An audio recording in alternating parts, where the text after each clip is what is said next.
Swastiastu. Terima kasih kepada Pak Dr. Edi Sujane, SE, MSI, AK sebagai pembimbing 1 dan Pak Nyoman Ari Surya Darmawan, SE, AK, MSI sebagai pembimbing pendamping dan Bu Kadek Sinarwati, SE, MSI, AK sebagai penelaah. Perkenalkan, nama saya Gede Risma Darmawan dengan NIM 17170513777. Di sini saya akan memaparkan materi penelitian saya, yaitu persepsi mahasiswa akuntansi S1 Universitas Pendidikan Ganesha mengenai etika penyusunan laporan keuangan. Melatar belakangi penelitian saya adalah yang pertama adalah fenomena. Kedepannya akuntan publik akan menghadapi tantangan yang sangat sulit dalam penyusunan laporan keuangan, terutama di bagian etikanya, karena agar tidak terjadi salah saji dan dapat merugikan perusahaan, dan solusinya adalah disingkat dengan AAA atau kepanjangan The American Accounting Association melalui Bedford Committee menekankan perlunya pemasukan studi mengenai persoalan-persoalan etis dalam pendidikan. Sedangkan harapan adalah seorang calon akuntan harus mengetahui bagaimana cara manajemen laba yang baik dan benar, sehingga dari sana bisa dilihat bagaimana kualitas pendidikan dari calon akuntan tersebut. Identifikasi masalah dalam penelitian ini dan batasannya merupakan gambaran mengenai pokok-pokok permasalahan yang ada pada objek penelitian. Identifikasi masalah dalam penelitian ini adalah adanya pelanggaran etika penyusunan laporan keuangan yang berdampak bagi kerugian perusahaan. Sedangkan pembatasan masalahnya adalah peneliti akan lebih berfokus kepada persepsi mahasiswa akuntansi S1 Universitas Pendidikan Ganesha mengenai etika penyusunan laporan keuangan. 4 rumusan masalah dalam penelitian ini adalah yang pertama, apakah ada perbedaan persepsi antara mahasiswa laki-laki dan mahasiswa perempuan akuntansi S1 Universitas Pendidikan Ganesha mengenai etika penyusunan laporan keuangan. Dan yang kedua, apakah ada perbedaan persepsi mengenai salah saji dalam laporan keuangan antara mahasiswa laki-laki dan mahasiswa perempuan akuntansi S1 Universitas Pendidikan Ganesha. Yang ketiga, apakah ada perbedaan persepsi mengenai pengungkapan informasi sensitif antara mahasiswa laki-laki dan mahasiswa perempuan S1 Universitas Pendidikan Ganesha. Dan yang terakhir adalah apakah ada perbedaan persepsi mengenai pertanggungjawaban terhadap penggunaan laporan keuangan antara mahasiswa laki-laki dan mahasiswa perempuan Universitas Pendidikan Ganesha. Tujuan dari penelitian ini adalah untuk mengetahui apakah ada perbedaan persepsi antara mahasiswa laki-laki dan mahasiswa perempuan Universitas Pendidikan Ganesha mengenai etika penyusunan laporan keuangan. Dan yang kedua, untuk mengetahui apakah ada perbedaan persepsi mengenai salah saji antara mahasiswa laki-laki dan mahasiswa perempuan akuntansi S1 Universitas Pendidikan Ganesha. Dan yang ketiga, untuk mengetahui apakah ada perbedaan persepsi mengenai pengungkapan informasi yang sensitif antara mahasiswa laki-laki dan mahasiswa perempuan akuntansi S1 Universitas Pendidikan Ganesha. Dan yang terakhir, untuk mengetahui apakah ada perbedaan persepsi mengenai pertanggungjawaban terhadap laporan keuangan antara mahasiswa laki-laki dan mahasiswa perempuan S1 Universitas Pendidikan Ganesha.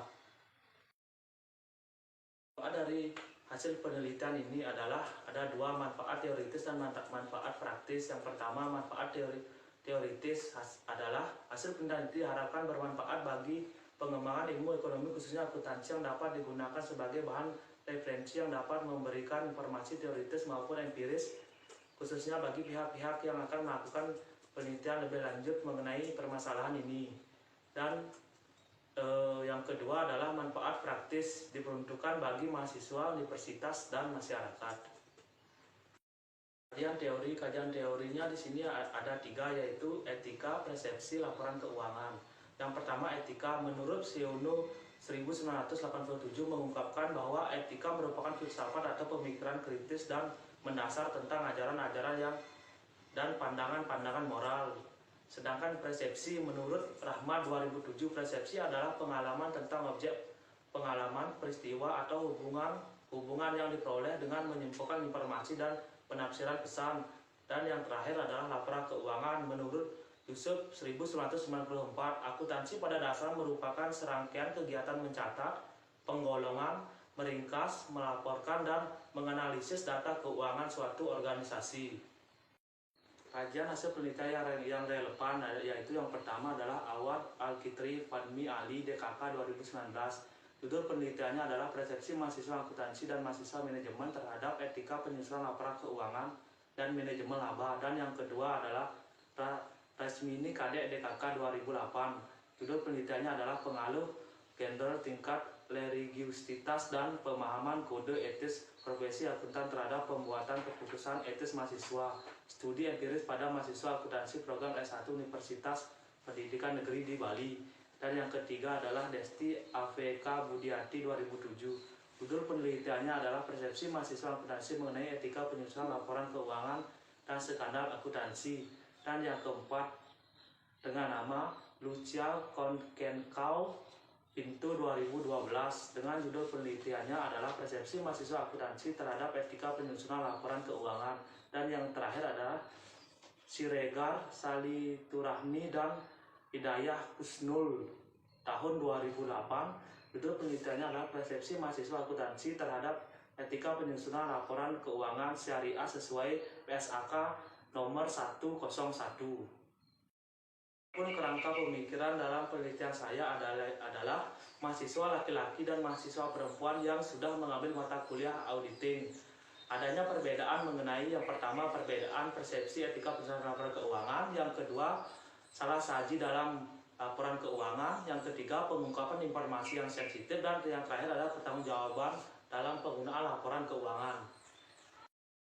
Adapun hipotesis penelitian ini yang pertama adalah perbedaan persepsi mengenai etika penyusunan laporan keuangan antara mahasiswa laki-laki dan mahasiswa perempuan akuntansi S1 Universitas Pendidikan Ganesha. Dan yang kedua adalah adanya perbedaan persepsi mengenai salah saji laporan keuangan antara mahasiswa laki-laki dan mahasiswa perempuan akuntansi S1 Universitas Pendidikan Ganesha. Dan yang ketiga adanya perbedaan persepsi mengenai pengungkapan informasi yang sensitif antara mahasiswa laki-laki dan mahasiswa perempuan akuntansi S1 Universitas Pendidikan Ganesha. Dan yang terakhir adalah ada perbedaan persepsi mengenai pertanggungjawaban terhadap penggunaan laporan keuangan antara mahasiswa laki-laki dan mahasiswa perempuan akuntansi S1 Universitas Pendidikan Ganesha.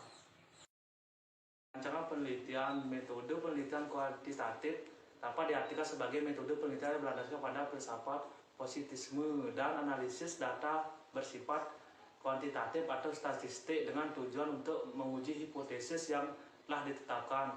Adapun rancangan penelitiannya yaitu yang pertama persepsi akuntansi publik dan mahasiswa akuntansi S1 Universitas Pendidikan Ganesha mengenai etika penyusunan laporan keuangan, dan diteruskan dengan perumusan masalah. Dan yang ketiga diteruskan dengan penetapan tujuan masalah, dan diteruskan dengan kajian teori, merumuskan hipotesis, menetapkan jenis dan metode pengumpulan data kuesioner, dan yang terakhir teknik pengukur validitas dan reliabilitas instrumen, yaitu ada 5 uji, yaitu yang pertama uji validitas, yang kedua uji reliabilitas, yang ketiga uji normalitas, yang keempat uji homogenitas, dan yang terakhir uji hipotesis.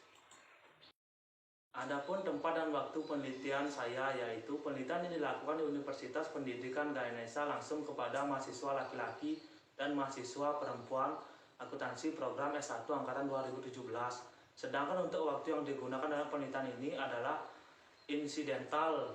Yang dimaksud insidental di sini adalah penelitian ini adalah menyesuaikan dengan target penelitian.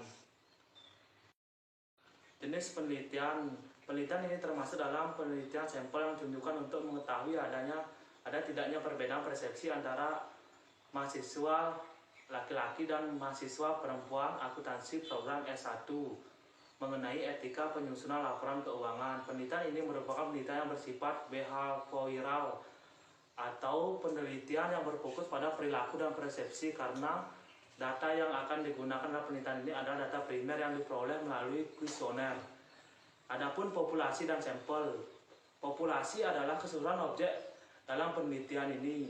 Saya di sini menggunakan kuesioner dan disebarkan secara acak kepada mahasiswa semester atas dengan rincian yang berasal dari data kuesioner yang disebarkan adalah 40 data kuesioner untuk laki-laki dan 40 lagi untuk perempuan. Jadi keseluruhannya ada 80 kuesioner yang akan saya bagikan.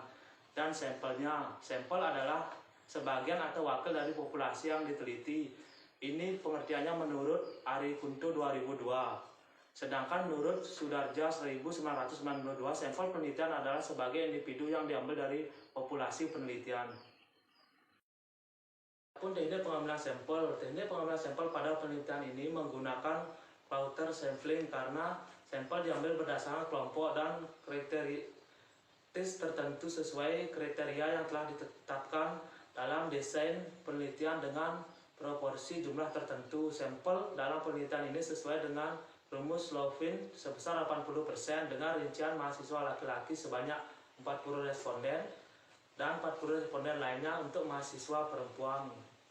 Variabel dalam penelitian ini adalah variabel yang digunakan dalam penelitian ini yaitu variabel mandiri, yaitu antara variabel satu dan variabel lain tidak berhubungan dan tidak saling mempengaruhi karena adanya perbedaan pemahaman antara mahasiswa laki-laki dan mahasiswa perempuan. Pengumpulan data. Teknik pengumpulan data yang digunakan untuk memperoleh data primer adalah metode kuesioner, yaitu teknik pengumpulan data dengan membagikan angket kepada responden yang berisi pertanyaan untuk memperoleh informasi yang relevan. Pengumpulan data dilaksanakan dengan menyebarkan kuesioner secara langsung kepada responden dengan tujuan untuk meningkatkan jumlah kuesioner yang dikembalikan oleh responden. Teknik pengumpulan validitas dan reliabilitas instrumen, yaitu saya menggunakan 5 uji. Yang pertama adalah uji validitas, yang kedua adalah uji reliabilitas, yang ketiga adalah uji normalitas, yang keempat adalah uji homogenitas, dan yang terakhir adalah uji hipotesis. Selanjutnya saya akan memaparkan materi bab 4, yaitu hasil penelitian dan pembahasan. Adapun yang pertama adalah deskripsi umum responden penelitian. Penelitian dilakukan dengan menyebar kuesioner sebanyak 80 buah untuk mahasiswa prodi akuntansi S1 Universitas Pendidikan Ganesha. Dari 80 buah kuesioner yang disebarkan, kuesioner yang digunakan dalam penelitian ini adalah sebanyak 80 kuesioner. Ringkasan distribusi kuesioner penelitian. Yang pertama, kuesioner yang disebarkan sebanyak 80 buah. Yang kedua, kuesioner yang kembali juga 80 buah. Yang ketiga, kuesioner yang dapat digunakan adalah 80 buah kuesioner. Dan yang keempat, tingkat kuesioner yang tidak kembali adalah 0. Dan yang kelima, tingkat pengembalian kuesioner 80/80 kali 100% sama dengan 100%. Dan yang terakhir adalah tingkat pengembalian yang digunakan, yaitu sebanyak 100%. Selanjutnya, deskripsi umum hasil penelitian. Yang pertama adalah data persepsi mengenai etika penyusunan laporan keuangan memiliki skor minimal 4 dan skor maksimum 14 serta skor rata-rata 8,96 dengan standar deviasi 2,28. Standar deviasi lebih kecil dari skor rata-rata menunjukkan bahwa persepsi mengenai etika penyusunan laporan keuangan sebarang skor semakin dekat dari skor rata-rata yang mengindikasi respon terhadap persepsi mengenai etika penyusunan laporan keuangan tidak bervariasi. Dan yang kedua, data persepsi mengenai salah saji dalam laporan keuangan memiliki skor minimal 17 dan skor maksimal 28 serta skor rata-rata 22,34 dengan standar deviasi 2,51. Standar deviasi lebih kecil dari skor rata-rata menunjukkan bahwa persepsi mengenai salah saji dalam laporan keuangan sebarang skornya semakin dekat dari skor rata-ratanya yang mengindikasikan responden terhadap persepsi mengenai salah saji dalam laporan keuangan tidak bervariasi. Dan yang ketiga, data persepsi mengenai pengungkapan informasi yang sensitif memiliki skor minimal 8 dan skor maksimum adalah 21 serta skor rata-rata 14,36 dengan standar deviasi 3,10. Standar deviasi lebih kecil dari skor rata-rata menunjukkan bahwa persepsi mengenai pengungkapan informasi yang sensitif sebarang skornya semakin dekat dari skor rata-ratanya. Ini mengidentifikasikan adalah terhadap persepsi mengenai pengungkapan informasi yang sensitif tidak bervariasi. Dan yang terakhir, data persepsi mengenai pertanggungjawaban terhadap laporan keuangan dengan memiliki minimal skor 8 dan maksimalnya 21 serta skor rata-rata adalah 14,80 dengan standar deviasi 2,83 yang mengidentifikasikan responden terhadap persepsi mengenai pertanggungjawaban terhadap penggunaan laporan keuangan juga tidak bervariasi.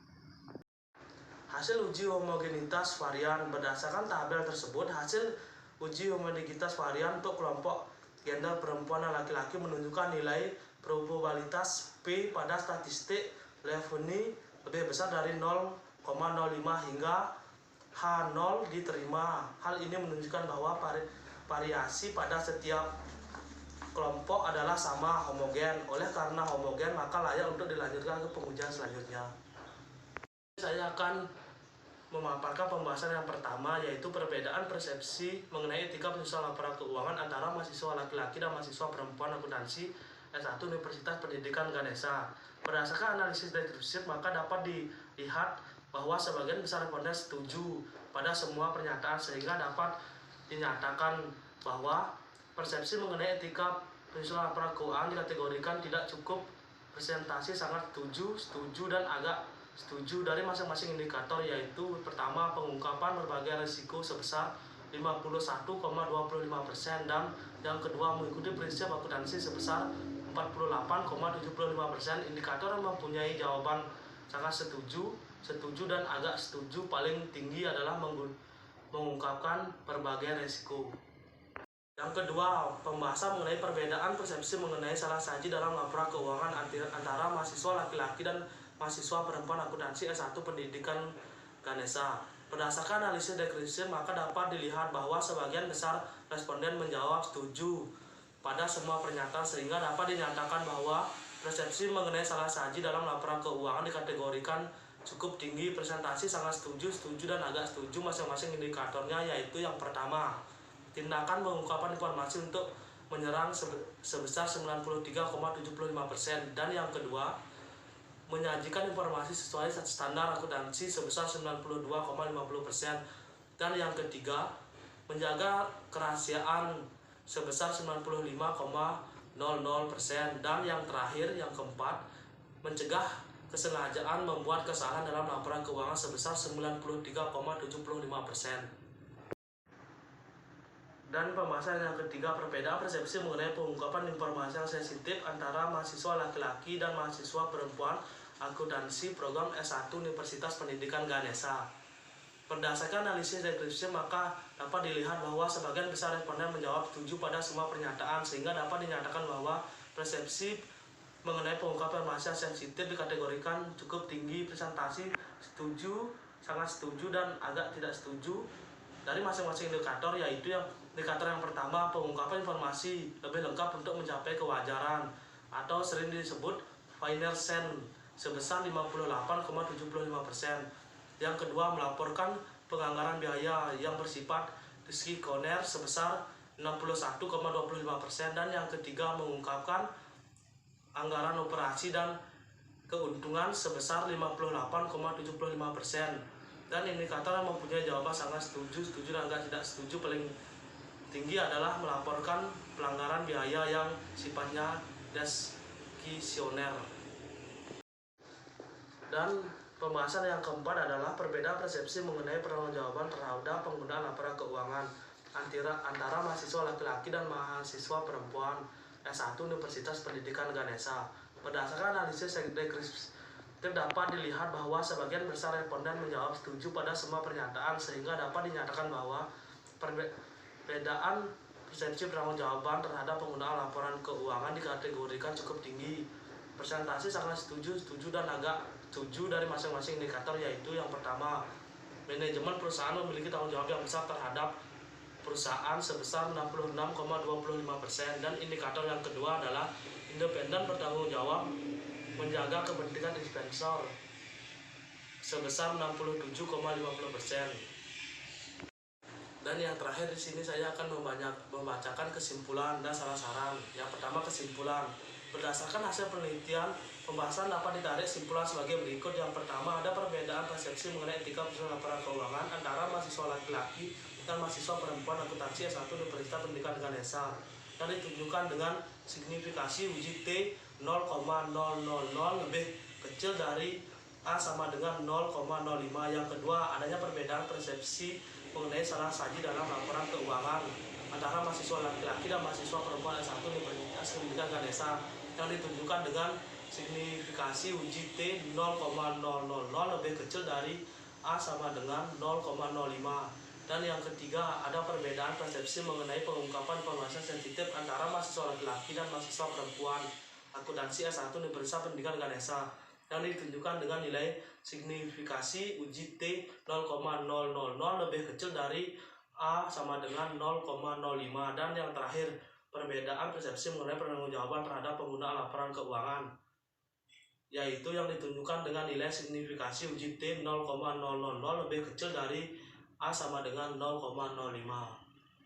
Dan yang terakhir, saya akan membacakan saran. Berdasarkan hasil pembahasan dan simpulan, maka dapat diajukan beberapa sebagai berikut. Yang pertama, bagi prodi akuntansi S1 Universitas Pendidikan Ganesha perlu diperhatikan terkait gender dalam memberikan perkuliahan sehingga mahasiswa memiliki persepsi yang seimbang mengenai etika penyusunan laporan keuangan, persepsi mengenai salah saji dalam laporan keuangan, persepsi pengungkapan informasi yang sensitif, dan persepsi pertanggungjawaban terhadap penggunaan laporan keuangan. Dan yang kedua, bagi perusahaan publik perlu diperhatikan dalam penyusunan laporan keuangan agar sesuai dengan prinsip-prinsip yang berlaku di Indonesia agar tidak menyalahgunakan dalam penyusunan laporan keuangan. Dan yang ketiga, oleh karena masih terdapat faktor lain yang mempengaruhi persepsi mengenai etika penyusunan laporan keuangan, persepsi salah saji, persepsi mengenai pengungkapan informasi yang sensitif, dan persepsi mengenai pertanggungjawaban terhadap penggunaan laporan keuangan, maka bagi peneliti selanjutnya disarankan agar dapat menambah variabel bebas lain dari gender. Dan yang terakhir adalah penelitian selanjutnya disarankan untuk menambah populasi penelitian, yaitu dengan menambah jumlah universitas, tidak hanya di Universitas Pendidikan Ganesha saja, sehingga diperoleh hasil penelitian yang tingkat generalisasinya lebih tinggi lagi. Sekian pemaparan skripsi dari saya. Jika ada salah kata, saya minta maaf. Saya tutup dengan Paramo Santi. Om Santi Santi Santi Om.